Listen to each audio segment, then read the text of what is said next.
Heureux de vous retrouver pour cette correction, j'espère que vous avez bien bossé, je vais être sincère avec vous, je n'en doute pas, du moins je l'espère, et que vous avez creusé ces différents éléments.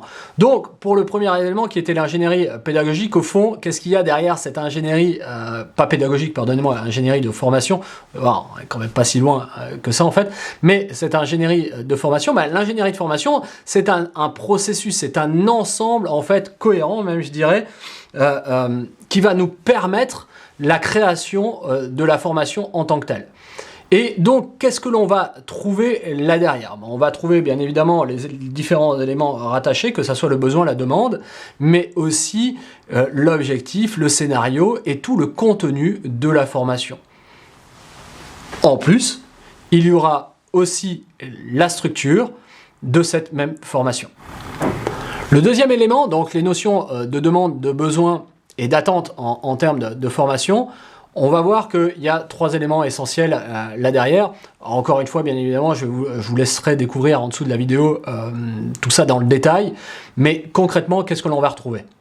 On va retrouver les bénéfices qu'ils peuvent dégager à moyen long terme, en termes de conditions de vie, mais aussi sur les compétences qu'ils vont pouvoir acquérir.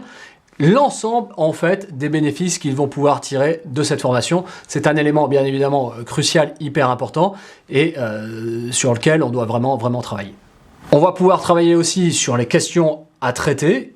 Quelles sont leurs questions, quelles sont leurs demandes pendant la formation, et comment je peux les traiter le plus efficacement possible. Aussi, en intelligence collective, à titre personnel, j'adore tout à fait faire ça en formation, c'est-à-dire faire marcher le cerveau collectif et faire participer l'ensemble des apprenants au débat. C'est pas seulement un formateur qui va donner des réponses à un apprenant.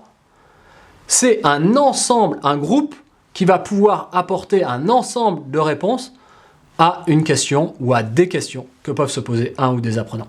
Enfin, bien évidemment, les modalités pédagogiques, l'organisation de la formation, la structure, qui est un élément, bien évidemment, vous l'avez compris, primordial et important. Je suis sûr que vous l'aviez trouvé. Troisièmement, les outils de questionnement et d'analyse de demande de formation. Concrètement, ils sont assez simples. Il y en a trois. Je suis sûr que vous les avez. L'entretien, le questionnaire et enfin, le problème, si vous voulez, le problème à résoudre dans l'absolu, c'est-à-dire effectivement comment mettre en commun par rapport à ces outils de questionnement et de le faire de façon collective. Comme je vous le disais tout à l'heure, ça peut être effectivement sur une base d'un problème à résoudre. Après, l'entretien peut être intéressant, mais pour moi, la questiologie, le questionnement reste la clé par rapport à ça. Et donc, le questionnaire peut-être papier, si vous voulez, structuré, mais il peut être aussi déstructuré, il peut être informel et être très pertinent. Donc voici ces trois éléments, entretien, questionnaire et mise en situation cas pratique. Dernier élément que je vous demandais, les différents acteurs et les enjeux.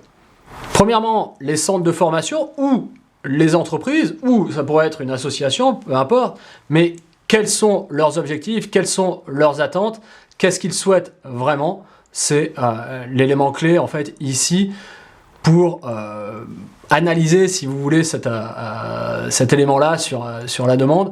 Mais effectivement,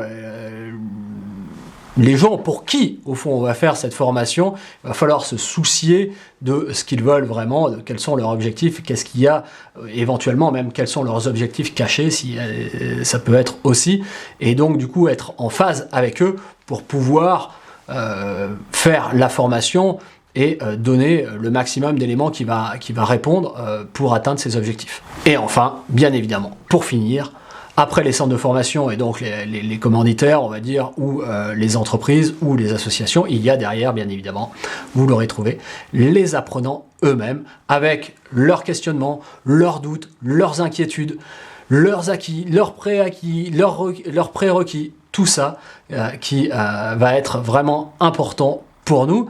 Et donc, il faut bien évidemment travailler sur ce sujet-là. Ce qui va nous permettre effectivement, encore une fois, de faire les meilleures formations possibles.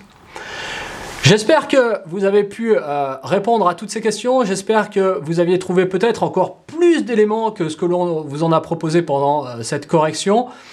tant mieux si c'est le cas. Si c'est pas le cas, essayez de reprendre peut-être le cours, essayez de revoir des vidéos.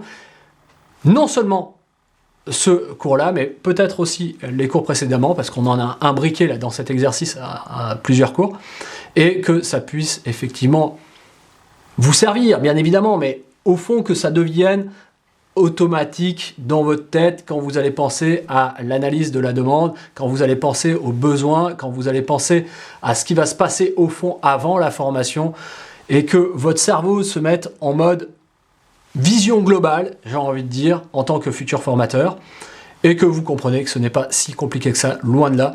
Chaque année, il y a un grand nombre de formateurs qui arrivent sur le marché et qui s'adaptent très bien et qui font de l'excellent boulot.